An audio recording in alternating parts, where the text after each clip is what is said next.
portrait psychologique. Radio J. Radio J. Comme toujours à la fin de cette émission, c'est le débrief avec Christian Richomme. Bonjour Christian. Bonjour Cyrielle, bonjour Adrien.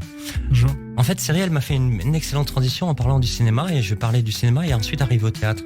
En fait, aujourd'hui, on est sur une radio nommée Désir avec Marlon Adrien Raga. Hein. Alors, je vous ai écouté et You Talking to Me. Et c'est dommage pour nos auditrices, j'espère qu'elles vont regarder la vidéo parce que on a quand même le regard de John Wick sur ce tableau, sur ce plateau, et ça résonne en vous.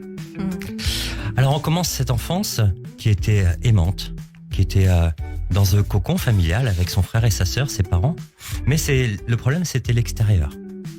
Le problème c'était l'extérieur avec cette colère, un enfant qui était peut-être dissipé ou qui voulait se faire remarquer.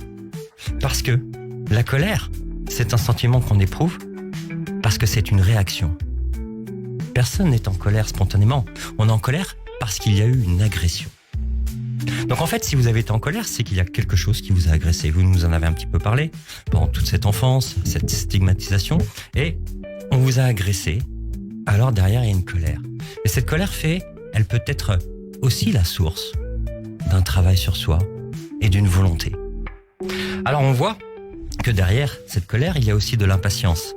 Et que ce monde que j'ai essayé de créer, c'est le théâtre. Le théâtre parce que dans le théâtre, je peux faire en sorte de créer mes propres personnages et mes propres histoires. C'est une façon pour moi de réinventer la vie. Une façon pour moi d'être compris. Pas forcément de briller. En fait, je voulais être acteur, mais quand j'écris des pièces de théâtre, c'est moi qui contrôle l'histoire. C'est moi qui contrôle le narratif. Et, comme vous nous l'avez dit, j'ai envie de raconter. Alors le théâtre, justement, ça permet ce contrôle et ce contrôle de lutter peut-être contre une angoisse et contre cette impatience que l'on voit encore. Mais le théâtre, c'est la vie. C'est un besoin de lutter contre l'imprévisibilité et aussi contre la perte de contrôle, la maîtrise créative.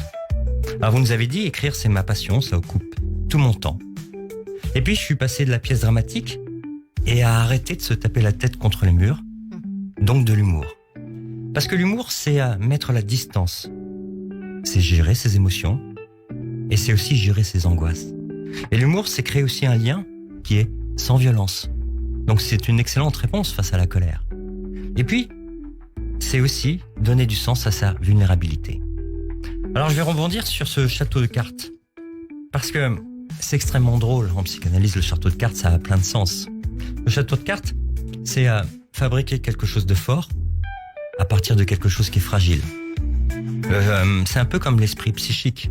C'est complexe, c'est précieux, mais ça peut s'effondrer d'un coup.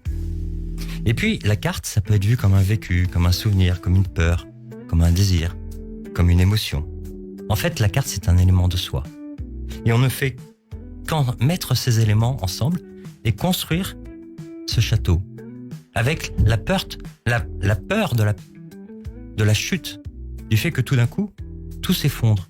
Ça veut dire que c'est un peu comme en amour. Plus on s'attache, plus on monte haut, et plus on a peur de tomber. Et ce château, ça peut représenter aussi la résilience. Cette façon, comme vous l'avez dit, j'encaisse les coups, mais je me relève. Et puis, il y a cette jalousie, qui est le drame, mais qui est aussi une façon d'aimer, et de faire en sorte que on dépasse son propre amour pour celui de l'autre. Alors sur Radio J, qu'a-t-on appris de vous aujourd'hui? On a appris que ce parcours transforme la colère, le côté sombre, par l'humour et la joie. Que la fragilité peut être une ressource. Que vous êtes un observateur de la vie en fait. Et le fil conducteur que l'on peut retrouver, que vous nous avez un petit peu livré, c'est l'amour. L'amour, parce que ce sentiment que vous nous avez dit, c'est incroyable. Et c'est pour cela qu'on a envie. Alors notre existence est à tous un château de cartes, qui est fragile, désordonné, instable. Mais notre existence est tellement belle à construire. Alors construisons-la. Voilà pour ce mot de la fin. Qui vous convient, Adrien Raca? Il me convient parfaitement. Eh bien, parfait. Merci beaucoup, Christian Richomme, notre psychanalyste que l'on retrouve évidemment tous les lundis et jeudis sur Radio J. À jeudi, Christian.